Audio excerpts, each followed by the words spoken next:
سائنسدانوں کی جو تحقیق ہے وہ یہ ہے کہ وہ چھوٹی سے چھوٹی چیزوں میں بھی زوجین جو ہے اس کو پاتے ہیں، اور وہ کہتے ہیں کہ یہ آپ کو معلوم ہے کہ زوج کے معنی ہوتا ہے ایسی دو چیزیں کہ ان میں سے اگر ایک نہ ہو تو دوسری ناکارہ رہ جائے، دو مل کے ایک مقصد کو پورا کریں اور ایک دوسرے کی تکمیل کا ذریعہ بنے، اسے کہتے ہیں عربی زبان میں زوج۔ بات آئے گی ہمارے یہاں بیٹیاں، یہاں تو زوجہ ہی ہوتی ہے نا، یعنی وہ خاوند جو ہے وہ زوج نہیں ہوتا، وہ تو میاں ہوتا ہے، اللہ بھی میاں ہوتا ہے، خاوند بھی میاں ہوتا ہے، مجازی خدا جبھی اسے کہتے ہیں نا۔ کبھی آپ نے نہیں سنا ہوگا خاوند کے لیے زوج کا لفظ، لیکن زوجہ ضرور ہوتی ہے یہ۔ وہ ہر شے میں جو زوج کہتا ہے تو زوج کے معنی میاں بیوی یا نر و مادہ ہی نہیں ہے، وہ دو چیزیں جو ایک دوسرے کی تکمیل کا ذریعہ بنے، ایک دوسرے کی نشو و نما کا ذریعہ بنے۔ تو اب آپ نے سمجھ لیا کہ جو اس نے میاں بیوی کو بھی زوج کہا ہے تو اس کے معنی کیا ہیں اس زوج کے۔ لیکن یہاں تو سوال ہی نہیں ہے کسی کی صلاحیتوں کی تکمیل کا ذریعہ بننا، وہ تو میاں ہوتا ہے جو اس کی ساری صلاحیتوں کو دبا کے رکھتا ہے۔ یہی ہوتی ہے بیچاری وہ زوجہ، کہہ لیجئے اس کو کہ یہ اس کے لیے کچھ کرتی چلی جائے، وہ زوج ہوتا ہی نہیں ہے۔ آپ الفاظ میں دیکھیے کہ معاشرے میں جو ذہنی تبدیلیاں آتی ہیں، معانی میں کیا فرق آتا ہے، اور یہ چیز ہے جس کے لیے میں بار بار کہتا ہوں کہ قرآن سمجھ میں آئے گا، قرآن کے جو مفردات یعنی الفاظ ہیں ان کے وہ معنی سامنے آئیں جو زمانہ نزول قرآن میں عرب ان کا مفہوم لیا کرتے تھے۔ بڑا فرق پڑتا ہے مرور زمانہ سے الفاظ کے لینگویج کے اندر۔ سیمینٹک کے جو طالب علم ہیں وہ اس کی شہادت دیں گے، اگر آپ میں، میرا خیال ہے یہاں تو ایز اے سبجیکٹ پڑھایا ہی نہیں جاتا، یہ بڑا اہم سبجیکٹ ہے کہ زبانوں میں مرور زمانہ سے ان کے الفاظ کے معنی میں فرق کیا پڑتا ہے۔ وہ آج کی عربی وہ نہیں ہے جو اس زمانے کی عربی تھی، اور یہ تو معنی تو اس کے بگڑ گئے تھے دوسری تیسری صدی میں ہی، جب آپ کے ہاں کے پہلے لغت اور تفسیریں اور یہ مرتب ہوئی ہیں عباسیوں کے زمانے میں، وہ سارا ایرانی چھاپ آ گئی تھی عربی کے اوپر اس زمانے کے اندر۔ تو میں نے جیسا عرض کیا یہ طریقہ ہے قرآن کے سمجھنے کا، زوجین،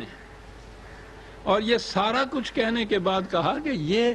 محض ہم کوئی سائنس کی کلاس نہیں لے رہے کہ ہم نے انہیں پڑھانا ہے تاکہ وہ امتحان پاس کر لیں، لعلکم تذکرون، تاکہ تم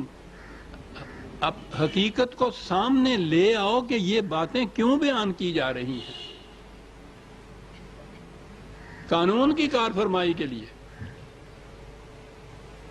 تاکہ تم اس چیز کو اچھی طرح سے سمجھ لو۔ سمجھنے کے بعد پھر کیا، جی سمجھ لیا میں نے،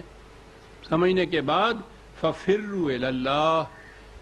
تو پھر ہر نظام کو چھوڑ کے نظام خداوندی جو ہے اس کی طرف لپک کر جاؤ، دوڑ کر جاؤ، تیزی سے جاؤ، وقت نہ ضائع کرو۔ ایک ایک لمحہ تمہیں ہلاکت کی طرف لیے جا رہا ہے، یاد رکھو کیا بات ہے فَفِرُّوا کی، دوڑ کر جاؤ۔ کہا اس لیے سب کچھ یہ کہا جا رہا ہے، اور حضور کی زبان مبارک سے کہلایا کہ انی لکم منہ نذیر مبین، تین لفظ ہے کہ میری حیثیت جو ہے، میں کوئی تم پہ داروغہ مقرر نہیں کیا گیا، میں اس کے معاوضے میں تم سے کوئی صلہ اور معاوضہ نہیں چاہتا، سوال ہی نہیں ہے۔ میں یہ کیوں اپنی جان کھپا رہا ہوں؟ اس لیے کہ تم بچ جاؤ تباہی سے۔ میں لکم، یہ جو ہے نا یہ لکم، لام بہت سے معنی میں عربی میں آتا ہے، یہ کسی کے فائدے کے لیے جو بات ہو، لام منفعت جس کو کہتے ہیں یا نافع جس کو کہتے ہیں، لکم تمہارے فائدے کی بات ہے جو میں کہہ رہا ہوں، تمہیں آگاہ کر رہا ہوں اس سے کہ اس روش کا نتیجہ تباہی ہوگا، میں تمہیں آگاہ کر رہا ہوں۔ پھر اگلا حرف دیکھیے، کہ میں اپنی طرف سے یہ نہیں کہہ رہا، من ہو، خدا کی طرف سے یہ باتیں ہیں جو میں تمہیں بتا رہا ہوں، وہ تمہارے فائدے کی ہیں جو باتیں میں بتا رہا ہوں، آگاہ کر رہا ہوں تمہیں کہ اس روش کا نتیجہ تباہی ہوگا، اور مبین بالکل واضح انداز میں یہ کچھ کہہ رہا ہوں، تو اس سے واضح اور کیا ہوگا کہ اپنے دعوے کی ثبوت اور شہادت میں وہ کہیں قوانین فطرت کو لا رہا ہے، کہیں تاریخی شواہد کو لا رہا ہے، تو مبین اتنی بڑی مبین چیز ہے صاحب، مبین، فَفِرُّوا إِلَى اللَّهِ، اس کے نظام کے تابع زندگی بسر کرو، اس کے قوانین اور اقدار کے مطابق زندگی کرو، بسر کرو، وَلَا تَجْعَلُوا مَعَ اللَّهِ إِلَٰهًا آخَرَ، اور اس کے ساتھ اور کسی صاحب اقتدار کو نہ ملاؤ،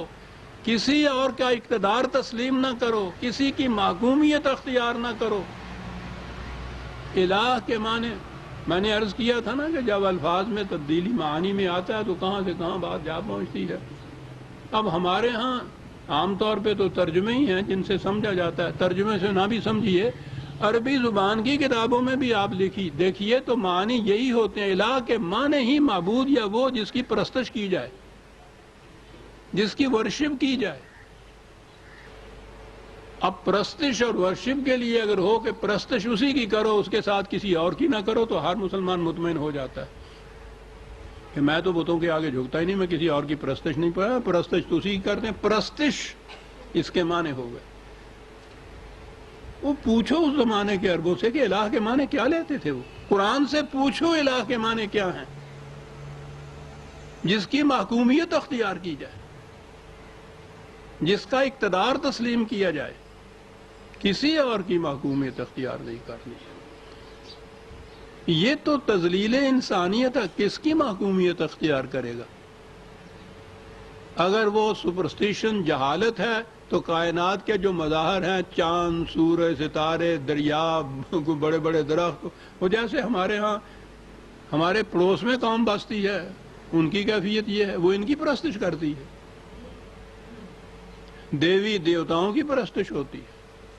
پرستش، اسی پرستش میں ہم نے خدا کی پرستش شروع کر دی۔ ایک ذہنی چیز ہے کہ ہم اس کی پرستش کر رہے ہیں، لیکن اگر اس الہ کا صحیح مفہوم وہی ہوتا جو قرآن دیتا ہے، ہم صرف اس کی محکومیت اختیار کرتے ہیں، کسی انسان کی حکومت کو ہم تسلیم نہیں کرتے، کہاں سے کہاں بات چلی گئی۔ لا تجعلوا مع اللہ الہا آخر، اور اس کے بعد کہا انی لکم منہ نذیر مبین، پھر دہرایا۔ پہلے تو یہ دہرایا کہ اس کی طرف لپک کے جاؤ، تیزی سے جاؤ، دوڑ کے جاؤ، دیر نہ کرو، اور دوسرا یہ کہا کہ خالص اسی کی محکومیت اختیار کرو، اور پھر کہا کہ میں تمہیں وارن کرتا ہوں اس کے سوا کسی اور کی محکومیت اختیار کی، تو یہ بھی وجہ تذلیل انسانیت ہے، اور اگر اس کے ساتھ کسی اور کو ملا لیا تم نے تو یہ چیز بھی شرک ہے اور ظلم عظیم ہے۔ اتواصوا بہ بل ہم قوم طاغون، کہا یوں بظاہر نظر آئے گا جیسے ہر جانے والی نسل آنے والی نسل سے کہہ جاتی ہے کہ تمہیں یہ کہا جائے گا، یہ جواب دینا اس کا، ان کے فریب میں نہ آ جانا۔ یہ جس چیز کو، جھوٹ کو، باطل کو تواتر کہا جاتا ہے نا، یہ سند اب آ گئی ہے ہمارے ہاں۔ یہ مذہب کی دنیا کے اندر ایک سند تواتر کی بھی ہے کہ جیسا ہوتا چلا آ رہا ہے وہ پھر سند ہو جاتا ہے، یعنی ایک غلط چیز جو 1000 سال پہلے کسی نے اختیار کی، اگر وہ ہر نسل اس کو اپنے آباء و اجداد کا مذہب سمجھ کے تقلیداً اختیار کرتی چلی آ رہی ہے، تو یہ جو تواتر سے یہ چیز آ رہی ہے نا، آخر میں آگے یہ سند بن جاتی ہے۔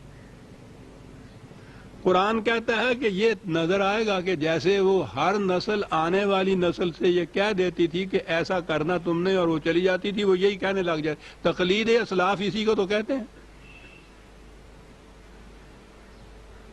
کہ کسی دور کے کسی انسانوں کے گروہ کی اتنی بڑی شخصیت تسلیم کر لی ان کی، اور پھر یہ ہے کہ انہوں نے جو کہا ہے وہ آگے منتقل ہوتا چلا آ رہا ہے، بغیر سوچے سمجھے، بغیر قرآن کی سند پیش کیے ہوئے منتقل ہوتا چلا آ رہا ہے، ہم تک آ گیا۔ صاحب اس کے صحیح ہونے کی سند کیا ہے کہ جی سند تواتر ہے۔ اور ہر دور کے جتنے بھی ان کے ہاں کے اکابر ہیں، اپنے دور کی نسل، اپنے دور کی قوم، اپنے دور کے مسلمانوں کے متعلق وہی رونا روتے ہیں جو آج ہم رو رہے ہیں کہ فاسق ہیں، فاجر ہیں، اسلام سے دور ہو گئے ہیں، ان کا کردار نہیں رہا، ان کا اخلاق نہیں رہا۔ ہر دور کے، کسی دور کے جو کچھ لکھنے والے کہنے والے اس دور کے ہیں، ان کے اقوال کو آپ دیکھیے، وہ رو رہے ہیں اپنے دور کے مسلمانوں اور اپنی دور کی قوم سے۔ اور یہی جو قوم نسلاً بعد نسلاً چلی آ رہی ہے، ان کے اس عمل کو تواتر کہہ کے سند قرار دیا جاتا ہے دین میں یا مذہب میں، حق کے لیے کہ یہ سچی بات ہوگی کیونکہ یہ سند ہے، یہ تواتر ہے۔ قرآن کہتا ہے، یوں نظر آتا ہے کہ جیسے یہ متواتر اس قسم کی بات ایک نسل دوسری سے کہتے چلی آ رہی، کہا یہ بات نہیں ہے، بل ہم قوم طاغون، ہر نسل جو ہے وہ قانون خداوندی سے سرکشی برتنا چاہتی ہے، کیونکہ ان کا مفاد اس میں ہوتا ہے کہ اس کی خلاف ورزی کرے۔ قانون خداوندی سے یہ سرمایہ داری نہیں رہتی، ملوکیت نہیں رہتی، مذہبی پیشوائیت نہیں رہتی، یہ فن خوانی بنا جا سکتا اس کے اندر۔ موافق کیے ترجمہ یہی ہو سکتا، ملا قرآن نے لفظ کہا ہے ایک، وہ کہتے ہیں کہ یہ بات جو ہے وہ یہ ہے کہ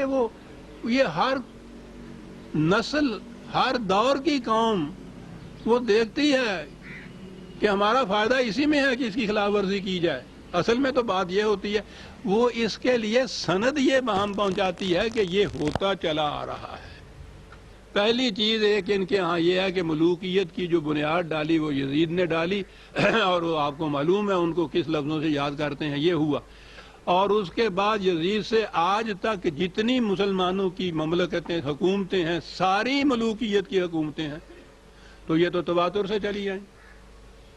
تو دین بن گئی، پھر سند ہو گئی۔